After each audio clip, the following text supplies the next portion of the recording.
యోహాను సువార్త 8వ అధ్యాయము ప్రారంభంలో యేసు ప్రభువారు దేవాలయంలో ప్రజలందరికీ బోధించుచుండగా శాస్త్రులు పరిసయ్యులు పాపంలో పట్టుబడిన ఒక స్త్రీని తీసుకుని వచ్చి ఈమెను ధర్మశాస్త్రాన్ని బట్టి రాళ్ళు తీసి కొట్టి చంపాలి, అయితే నువ్వేం చెబుతావు అని ప్రభుని పరిశోధించినట్లుగా మనకి కనబడుతుంది.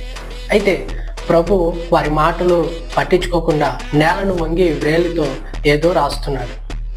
అయితే వాళ్ళు పట్టు విడవకుండా మోసే ధర్మశాస్త్రం అని ప్రభుని విసిగిస్తున్నారు. అయితే ప్రభు మాత్రం వారి మాటలు పట్టించుకోకుండా తన వ్రేలితో ఏదో రాస్తున్నాడు. ఇక్కడ ఒక సీక్వెన్సీ మనకి కనబడుతుంది.